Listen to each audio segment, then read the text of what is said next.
DFDC spec অসমৰ সকলো দৰ্শক স্বাগতম জনাই আজি আমাৰ ষ্টুডিঅ'ত দুগৰাকী কৈ জিলাৰ নেতা মোৰ সহকাষে আছে ৰাইজৰ দল নলবাৰী জিলাৰ সভাপতি জ্ঞানেন চক্ৰৱৰ্তী আৰু মোৰ বাও দিশত আছে সংখ্যালঘু মৰ্চা ভাৰতীয় জনতা পাৰ্টি নলবাৰী জিলাৰ সাধাৰণ সম্পাদক তাহিৰুল ইছলাম শইকীয়া আপোনালোক দুজনকে পোনপ্ৰথমে স্বাগতম জনাইছোঁ আপুনি ইমান আমাৰ ষ্টুডিঅ'ত উপস্থিত থকাৰ কাৰণে যে সাম্প্ৰতিক যি ৰাজনীতি জিলাৰ যি ৰাজনীতি প্ৰধানকৈ নলবাৰী জিলাৰ বাৰুকৈ বহুকেইটা চৰ্চাত আহিছে তাৰ ভিতৰত মই পোনে পোনে ৰাইজৰ দলৰ সভাপতি জ্ঞানেন চক্ৰৱৰ্তীৰ ওচৰলৈ যাম দাদা আপোনাক যদি সোধা হয় যে নলবাৰী জিলাৰ দুগৰাকীকৈ বিধায়ক মন্ত্ৰিত্বত আছে নলবাৰী সদৰ সমষ্টিত জয়ন্ত মল্ল বৰুৱা আনপিনে আগৰ ধৰ্মপুৰ বৰ্তমানৰ তিহু সমষ্টিত চন্দ্ৰমোহন পাটোৱাৰী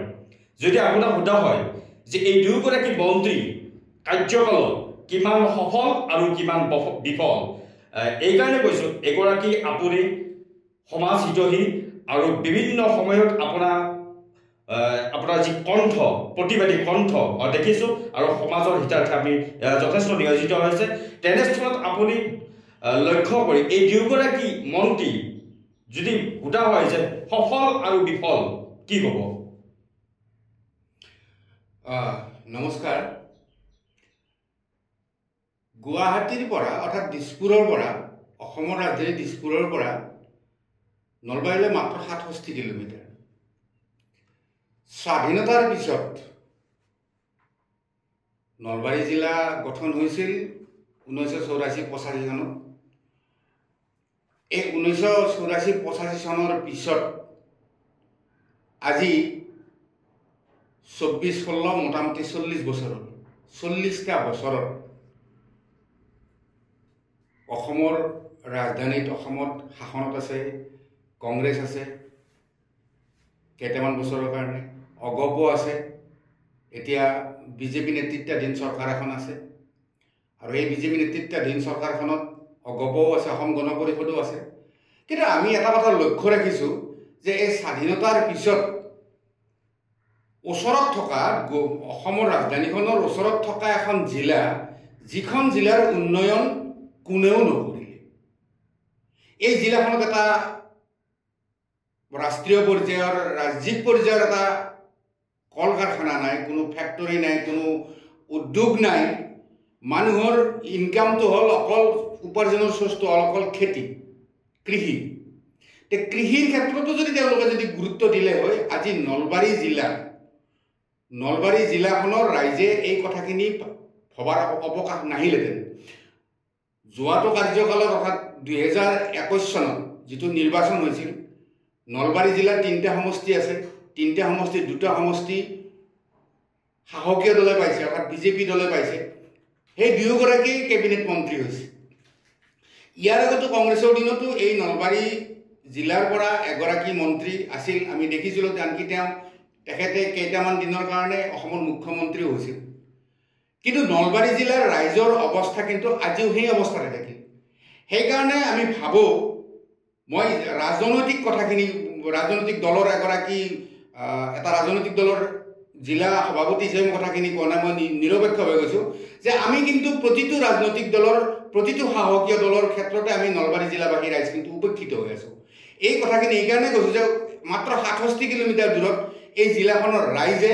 যিখিনি পাব লাগিছিল সেইখিনি পোৱা নাই আৰু এই যোৱাটো কাৰ্যকালত অৰ্থাৎ 21 চনৰ পৰা আজি 2024 চনৰ দুগৰাকী এই 3টা বছৰত দুগৰাকীকৈ কেবিনেট মিনিষ্টাৰ দুগৰাকীকৈ অসম চৰকাৰৰ দুগৰাকীকৈ কেবিনেট মিনিষ্টাৰ এই দুগৰাকীকৈ কেবিনেট মিনিষ্টাৰ পোৱাৰ পিছত আৰু বোধহয় স্বাধীনতাৰ পিছত নলবাৰী জিলা গঠন হোৱাৰ পিছত দুগৰাকীকৈ কেবিনেট মিনিষ্টাৰ পোৱা এইটোৱে বোধহয় প্ৰথম ঘটনা প্ৰথমটো কাৰ্যকাল আমি ভাবিছিলোঁ যে দুগৰাকী কেবিনেট মিনিষ্টাৰে যদি ইয়াত যদি নলবাৰী জিলাৰ পৰা যদি দুগৰাকী কেবিনেট মিনিষ্টাৰ আমি নলবাৰী জিলাৰ বাকী ৰাইজে যথেষ্ট উপকৃত হ'ব যথেষ্ট পাব অধিকাৰ থাকিব তেওঁলোকে পাব কিন্তু কোনো ধৰণৰ পৰিৱৰ্তন নহ'ল হিতাধিকাৰী বাঢ়িছে উন্নয়ন কিন্তু বাঢ়া নাই আৰু উন্নয়ন এইকাৰণে বাঢ়া নাই আমি দুটা বিষয় দেখাম এখন হ'ল ইয়াত নলবাৰী জিলাত এতিয়া স্বাস্থ্য সেৱা শেষ, যিটো চৰকাৰী স্বাস্থ্য সেৱা আছে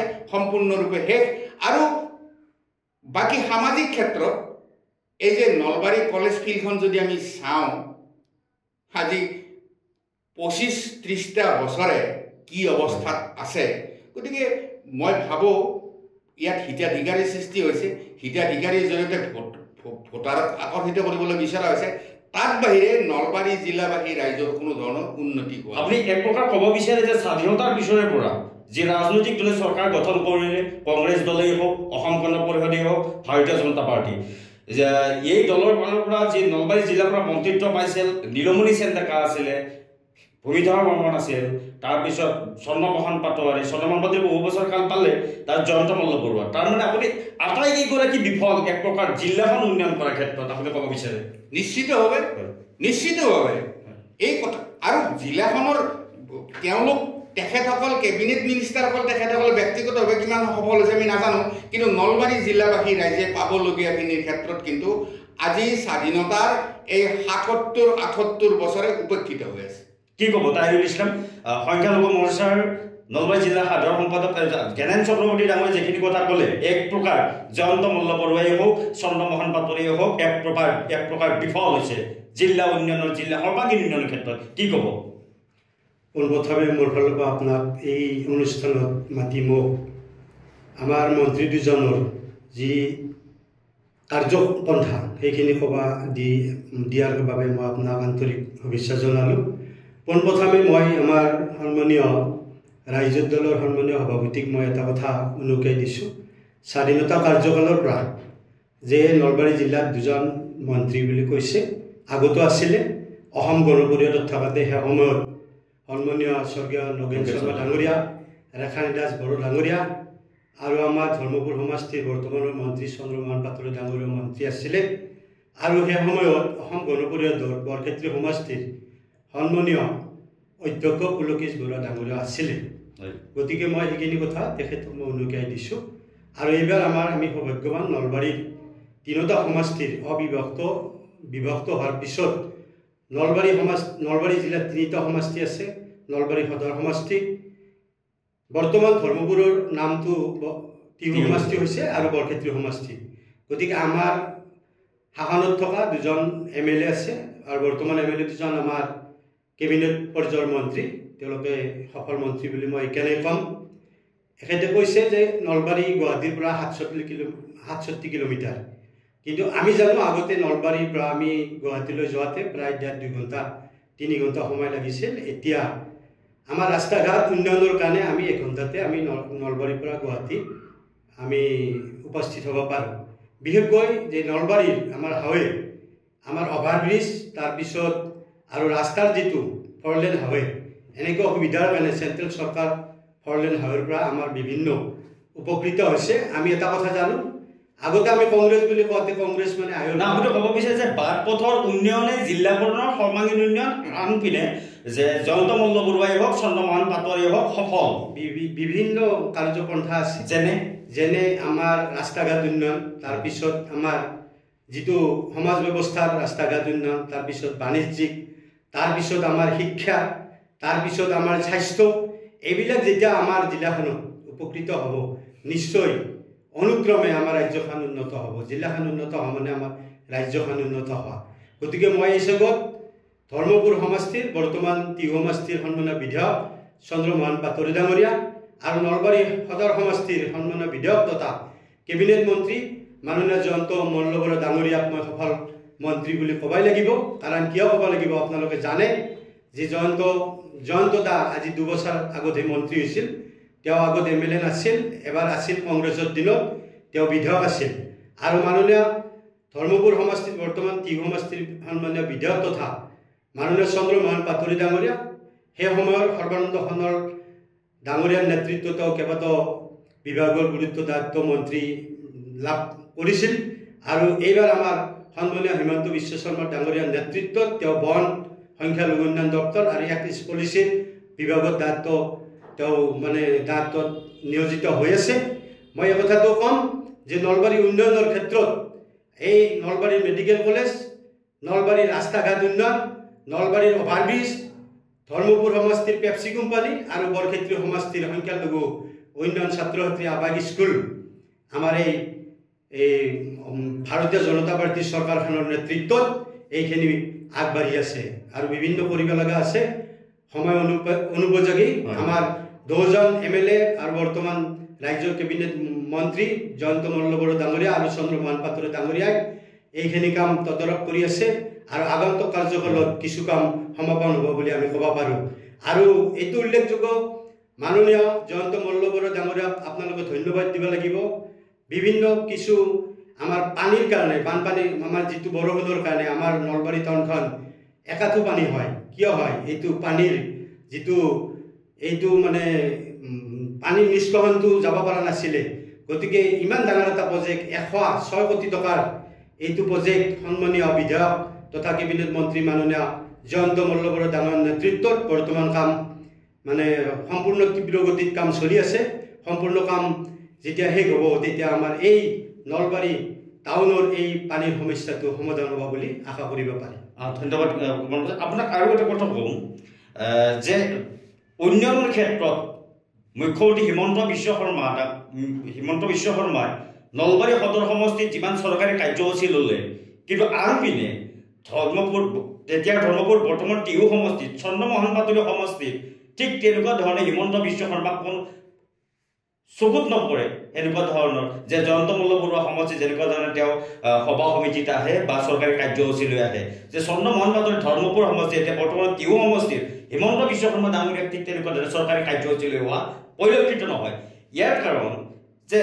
ক'ৰবাত নহয় ক'ৰবাত ইয়াত বিসম্বাদৰ এটা গণ পুহি থোৱা হৈছে নেকি বাৰু এইটো সম্পূৰ্ণ মিছা কথা যিহেতু 2জন সন্মানীয় চন্দ্ৰমোহন পাটোৱাৰী আৰু সন্মানীয় বিধায়ক জয়ন্ত মল্ল বড়ো ডাঙৰীয়াৰ নেতৃত্বত নলবাৰীৰ পৰা আমাৰ ৰাইজে বিপুল ভোটত নিৰ্বাচিত কৰিছে আৰু এই আমাৰ হিমন্ত বিশ্ব শৰ্মা ডাঙৰীয়াৰ আমাৰ চৰকাৰখনত তেওঁলোকে আগভাগ লৈছে আৰু বিভিন্ন ধৰণৰ কাম কাজ তেওঁ সহায় সহযোগিতা কৰি আছে এইটো মিছা কথা এইটো কথা এনেকুৱা নহয় যে বৰক্ষেত্ৰী সমষ্টিত আহিলেহে সন্মানীয় মুখ্যমন্ত্ৰী ডাঙৰীয়াই তেওঁ সেই সমষ্টিত কাম কৰা বুজাব আৰু নলবাৰী সমষ্টিত নাহিলে যি নলবাৰী সমষ্টিৰ কাম কৰা নুবুজাব এইটো কথা নহয় সময়কভাৱে আপোনালোকে চালে যে নলবাৰী জিলাখনত বিভিন্ন হিমন্ত বিশ্ব শৰ্মা ডাঙৰীয়াৰ নেতৃত্বত যিখিনি কাম হৈছে আপুনি নিজে এজন ধৰ্মপুৰ সমষ্টিৰ বৰ্তমান টি সমষ্টিৰ বাসিন্দা আপুনি নিজে গম পায় যে ধৰ্মপুৰ সমষ্টিৰ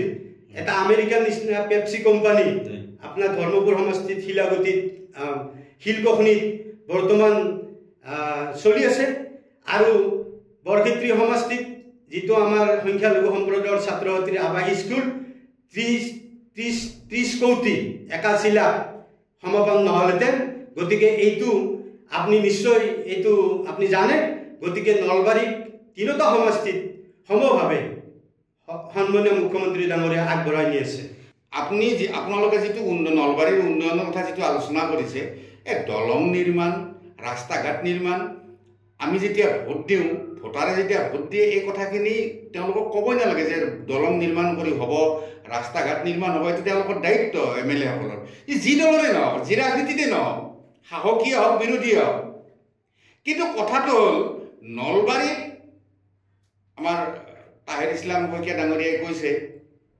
নলবাৰী মেডিকেল কলেজ হ'ল নলবাৰী মেডিকেল কলেজ হস্পিটেল মোৰ ঘৰৰ পৰা 3.5 কিলোমিটাৰ দূৰ আৰু নলবাৰী চিভিল হস্পিটেলখনলৈ মোৰ ঘৰৰ পৰা 10 কিলোমিটাৰ দূৰত আমি নলবাৰীত এই চিভিল হস্পিটেলখন নোহোৱা কৰাৰ প্ৰতিবাদত আমি আজি 1.5 বছৰ ধৰি আমি জনমত সংগ্ৰহ কৰিছোঁ মানুহ আন্দোলন কৰিছোঁ কাৰণ নলবাৰী মেডিকেল কলেজ হস্পিটেলখন বনোৱাৰ নামত চিভিল হস্পিটেলখন নাইকিয়া কৰা হ'ল এতিয়া চিভিল হস্পিটেলখনো নাই আৰু নলবাৰী মেডিকেল কলেজত কেইটামান অশোক সিংঘি ঠিকাদাৰ অশোক সিংঘিয়ে বনোৱা কেইটামান বিল্ডিং আছে তাত কি আন্তঃগাঁথনি আছে তাত ডাক্তৰ কিমান আছে নাৰ্ছ কিমান আছে লেবৰেটৰী টেকনিচিয়ান কিমান আছে এছিষ্টেণ্ট কিমান আছে বা চিকিৎসাকৰ্মী কিমান আছে এইটো ৰাইজে দেখিছে তাত ব্লাড টেষ্ট কৰিব লাগিলে তাত কৰিব পাৰে নে নলবাৰীক আহিব লাগে চিটি স্কেন কৰিব লাগে তাত অৰ্থাৎ নলবাৰী চহৰৰ পৰা 14 কিলোমিটাৰ দূৰত নলবাৰী মেডিকেল কলেজ হস্পিটেলখন অৱস্থিত তাৰ পৰা আকৌ নলবাৰী চিভিলকলৈকে আহিব লাগিব নলবাৰী টাউনকলৈকে আহিব লাগিব নে কি কৰিব লাগিব এই গোটেই কথাবিলাক ৰাইজে দেখি আছে গতিকে আমি এই কথাটোৱে বিচাৰিছোঁ আজি 2-3 বছৰৰ ভিতৰত নলবাৰীত স্বাস্থ্য সেৱাটো ইমান নিম্ন পৰ্যায়লৈ কিয় গুচি গ'ল? এতিয়া প্ৰতিখন ব্যক্তিগত খণ্ডৰ চিকিৎসালয়ত আপুনি যদি যায়, আমি যদি যাওঁ, বীৰ দি বাট নোপোৱা অৱস্থা। সাধাৰণ মানুহে তাততো চিকিৎসা কৰিব পৰা অৱস্থাত নাই। জয়ন্ত মল্ল বৰুৱা আমাৰ প্ৰতিনিধি। মই ভাল পাওঁ বেয়া পাওঁ, তেওঁৰ ৰাজনৈতিক আদৰ্শৰ লগত তেখেতৰ লগত মোৰ মিল নাই, বেলেগ কথা, কিন্তু তেওঁ আমাৰ প্ৰতিনিধি, নলবাৰী সদৰ সমষ্টিৰ প্ৰতিনিধি। চন্দ্ৰ মোহন পাটোৱাৰী ধৰ্মপুৰ অৰ্থাৎ টিহু সমষ্টিৰ প্ৰতিনিধি। তেওঁলোক দুয়ো কেবিনেট মিনিষ্টাৰ মানে অকল সমষ্টিৰ কাৰণে, গোটেই অসমৰ কেবিনেট মিনিষ্টাৰ। গতিকে তেওঁলোকে প্ৰথম কথা প্ৰিফাৰেঞ্চ দিব নলবাৰী জিলাত, তেওঁলোকৰ সমষ্টিত বা জিলাখনত। এই কথাখিনি কিয় হ'ল? এখেতে কৈছে 106 কোটি, মোটামুটি 107 কোটি টকাৰ প্ৰজেক্ট। এই 107 কোটি টকাৰ প্ৰজেক্টটো 2023 চনৰ ছেপ্টেম্বৰ মাহত শেষ হ'বলগীয়া আছিল। নলবাৰী চহৰৰ যিটো পানী নিষ্কাশন যিটো ব্যৱস্থা, ড্ৰেইনেজ ছিষ্টেমটো যিটো কৰা, এইটো 2023 চনত 23 ছেপ্টেম্বৰত শেষ হ'বলগীয়া আছিল। আজি 2023 চনৰ জুলাই মাহ চলি আছে।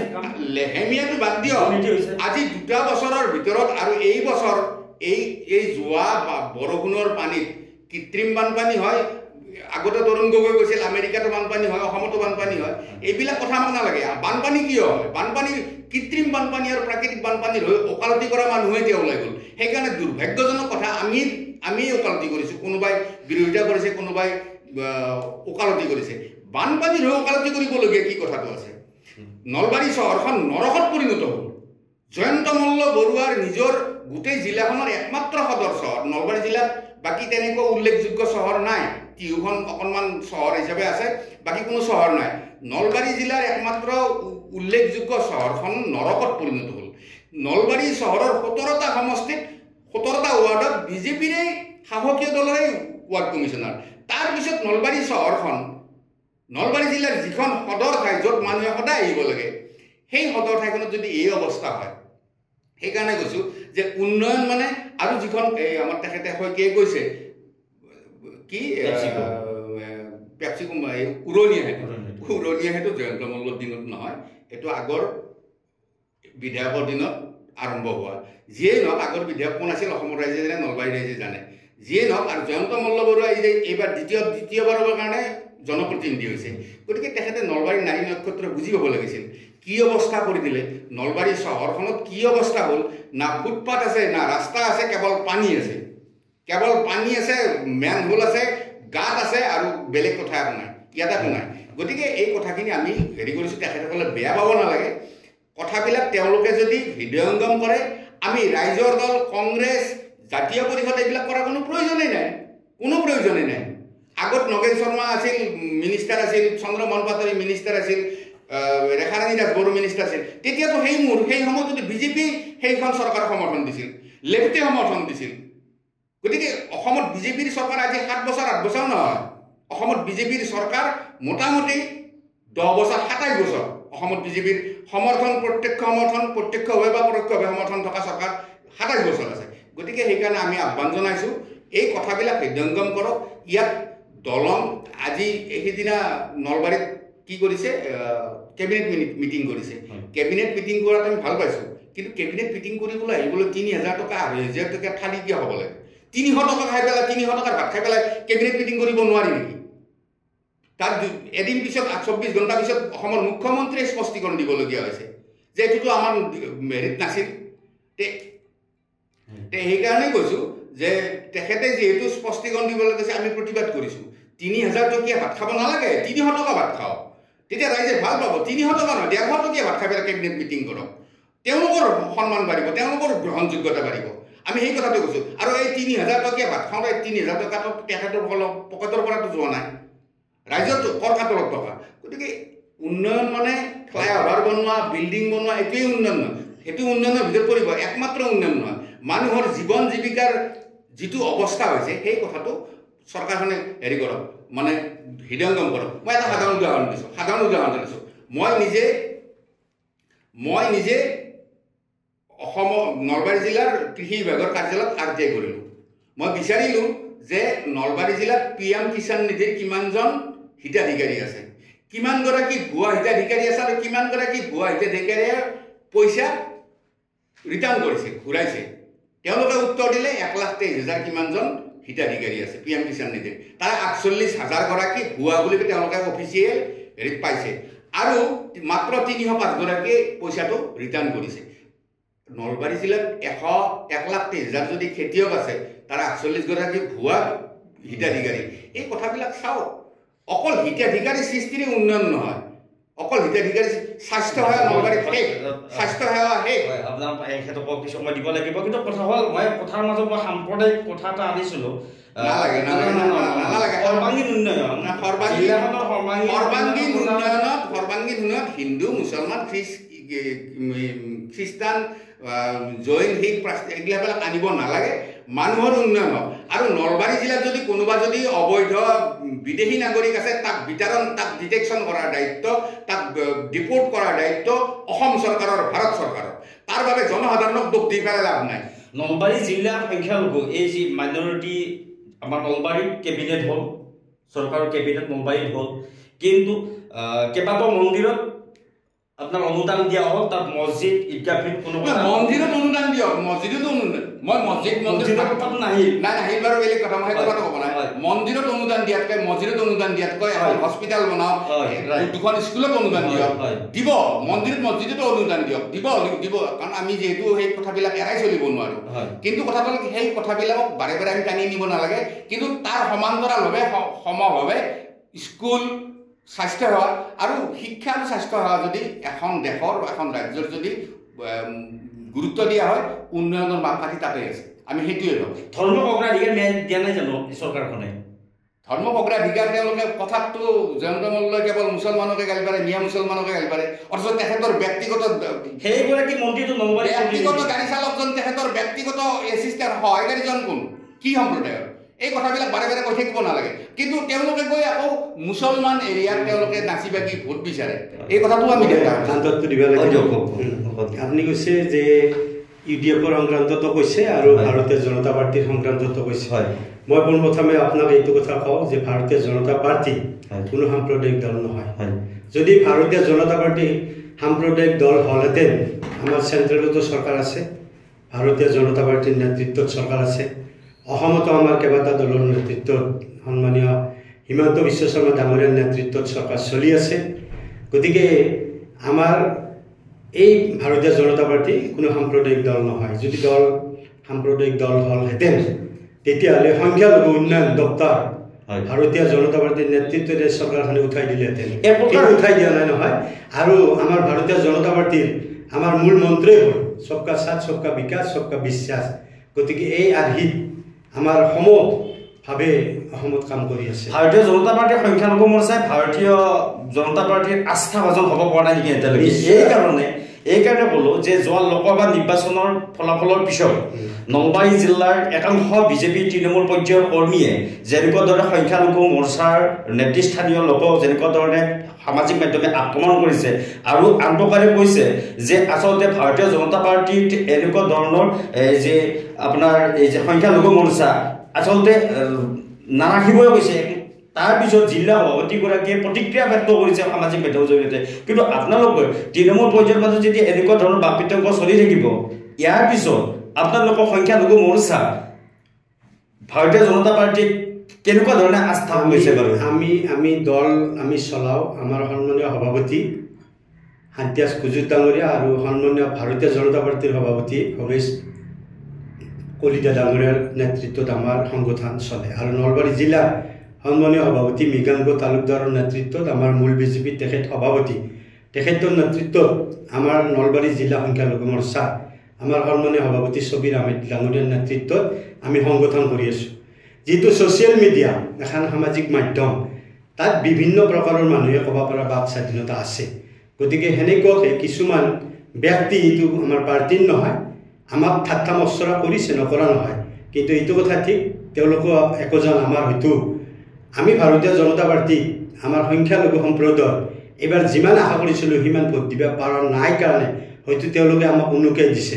কিন্তু এটা গৌৰৱেদি আপোনালোকক কওঁ যে অসমৰ ভিতৰত এইবাৰ নলবাৰী জিলাতে সংখ্যালঘু সম্প্ৰদায়ৰ ভোট ভাৰতীয় জনতা পাৰ্টিৰ নেতৃত্বত, আমাৰ যেনেকুৱা নলবাৰী সমষ্টি, বৰক্ষেত্ৰী সমষ্টি আৰু টিহু সমষ্টিৰ আমাৰ সংসদীয় সমষ্টি বৰপেটাৰ সন্মানীয় কেণ্ডিডেট ফণীভূষণ ডাঙৰীয়াই নলবাৰী জিলাতে আটাইতকৈ সংখ্যালঘু সম্প্ৰদায়ৰ ভোট পাইছে। ফণী ভূষণ ডাঙৰীয়া, ফণী ভূষণ চৌধুৰী ডাঙৰীয়া অগপৰ প্ৰাৰ্থী আমাৰ মিত্ৰজোঁট মিত্ৰজোঁট। যদি সেইগৰাকী ঠাইত যদি কোনোবা যদি বিজেপিৰ প্ৰাৰ্থী হ'ল তেতিয়া সংখ্যালঘু আমি ভাবোঁ সংখ্যালঘুৰ পৰা ইমান ভোট তেখেতসকলে সেইখিনি কথা তেতিয়া নকলেহেঁতেন দাদা। গতিকে মোক সেইকাৰণে বন্ধু ডাঙৰীয়াই মোক যিহেতু প্ৰশ্নটো কৰিছে সেই প্ৰশ্নটোৰ কথাটোহে কৈছোঁ। কিন্তু যিহেতু আমি ভাৰতীয় জনতা পাৰ্টী, অসম গণ পৰিষদ, UPPR আমি মিত্ৰজোঁটত আছোঁ, গতিকে আমি উমৈহতীয়াভাৱে প্ৰত্যেকে সবকা সাথ সবকা বিকাশ সবকা বিশ্বাস এই সমবন্ন আৰ্হিত আমি কাম কৰি আছোঁ। ধন্যবাদ দুগৰাকী। মোৰ সৈতে আছিল নলবাৰী জিলা ৰাইজৰ দলৰ সন্মানীয় সভাপতি জ্ঞানেন চক্ৰৱৰ্তী, আনহাতে মোৰ বাওদিশত আছিল এগৰাকী নলবাৰী জিলা সংখ্যালঘু মৰ্চা ভাৰতীয় জনতা পাৰ্টীৰ সাধাৰণ সম্পাদক, নলবাৰী জিলা সমিতিৰ সাধাৰণ সম্পাদক তাহিৰুল ইছলাম শইকীয়া। ইমান সময় দিয়াৰ কাৰণে দুগৰাকীকে অশেষ ধন্যবাদ জনাইছোঁ আৰু ভৱিষ্যতেও এনেকুৱা ধৰণে পাম, ৰাজ্যৰ স্বাৰ্থত কিছু আলোচনাত বহিম। ধন্যবাদ। নিশ্চয় মোৰ ফালৰ পৰা আন্তৰিক ধন্যবাদ জনাইছোঁ।